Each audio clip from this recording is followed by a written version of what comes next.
I remember growing up as a Muslim kid. We grew up in the Middle East. We practiced, Islam. We would go pray, especially on Fridays. I remember going to the mosque on Friday. It was sort of a big deal. We practiced 5 times a day as well, and so everything that we did was pretty much centered around our beliefs. And I remember growing up in that culture, wanting a relationship with God, but knowing that this was it, that this was the religion that you go through, that Allah was the God that I served, and that Muhammad was his prophet, and the way to reaching Allah was to follow the teachings of Islam and follow the sayings of Muhammad, which are the hadiths. Growing up, I was used to Hindus, Sikhs, even Christians, Catholics. I had friends who were Hindus, close friends, and so we talked about religion, but pretty much I'd settled in my mind that since I was born and raised a Muslim, I would always remain a Muslim. I'd heard about Jesus and sort of the gospel and what he did, but I was really not interested because to me at the time Islam was not just a religion, it was sort of a nationality. That's who I was, and so it would be ridiculous for me to even consider changing my nationality, even though I did have reservations about certain teachings.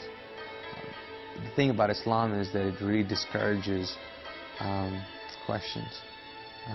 Questions and doubts are, not having a faith, and so that was discouraged.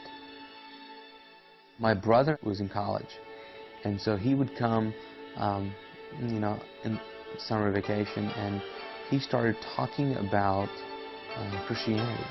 He brought a Bible home, and we started to have, several debates on it. And most of his friends were saved and had a personal relationship with Christ, and so he began to talk to me about it, and I was very defensive and really did not care about it. While that was going on, I was also attending a weekly meeting with my brother.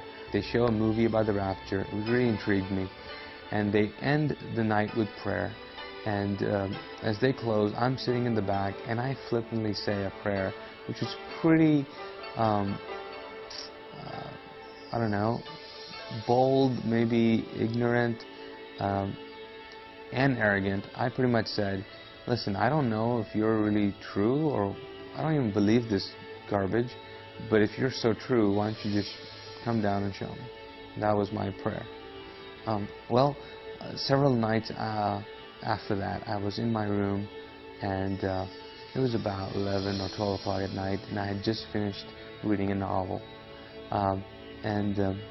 Put the book down and just stretched on my bed, and as I was stretching, all of a sudden I noticed that the room was getting just I don't know, dark, but not really physically dark. It was just getting weird and evil, and I was like, what's going on? And as I'm thinking these thoughts, something grabs me from my shoulders and drags me and pins me to my pillow. And at that point my body begins to react, and finally the door opens up, and I'm thinking it's my brother that's going to walk in and rescue me, but in walks this figure, which later on I found out was a demon, and as it walks to my bed, it sort of is communicating that it's going to kill me. And I'm convinced now that if it gets me, I'm dying that night. At that same moment, I think I was just going through my head about, okay, Allah is the God of Islam. Can He help? And I just knew, for some reason, this was beyond Him. And so I thought, Jesus, can He help? And so, as I'm thinking these thoughts, this figure is coming towards my bed. It reaches my bed and then disappears. I can't see him anymore. Whatever was holding me down, gets released, and I'm I can move again. So I got up from my bed and ran out of the room, woke up my brother, Mahmoud, and asked him, told him what had happened. And he at first said, "Did you have a dream?" And I said, "No, this was real, this was real." I remember still saying, "Listen, my shoulders are hurting from whatever was holding me down here." And so he began to talk to me about the whole experience, and I was like, this is great, but I am terrified, so help me out here, what's going on? And I said, I really believe this thing is going to kill me. And he said, well, there's only one person that has authority over demons and angels. And I said, who? He said, it's Jesus. And I said, okay, I'm praying to him, and whatever, sign me out, pretty much. And so that night we prayed together, and my prayer was, I don't know who you are, Jesus. I don't know if I can call you Lord, but I need your help. And I've heard that you're the only one who can save me from this and keep me from this. And so I'll give you my life, I'll give you everything I have. And then my brother prayed for me. And so after the prayer, felt better, but not, totally well. And so he said, okay, well, we'll see you in the morning, And my thought was, move over because I'm sleeping with you tonight. And he said, no, why don't you go back in that room? And I said, are you crazy? I'm not going back in that room. And he said, no, you should go back. He said, you're going to trust Jesus, so go back in the room. So I go back to the room and I turn on all the lights, take this Bible that my brother gave me, and so I'm reading it. It's, he told me to read John, so I'm reading John, but all of a sudden my body begins to shake uncontrollably, and I'm going, oh no, here we go again. I'm just waiting to get pinned down again. And I just find myself sitting on my bed with my eyes open, staring into one corner of the room where it was just lit up with this glow of this presence. I believe it was the presence of Christ just introducing himself to me. And I remember just looking in the corner of that room, and it was amazing to me because there was so much peace. I think the best way to put it is that the peace was so aggressive that it just took over every thought, feeling, emotion that I was feeling at the time. And there was utter peace. I don't think I've ever felt like that since. Just an amazing amount of peace. And I remember just staring, and what it actually did as well is it put me to sleep. I just remember just looking at it, and I think I said cool or something like that, and I fell asleep.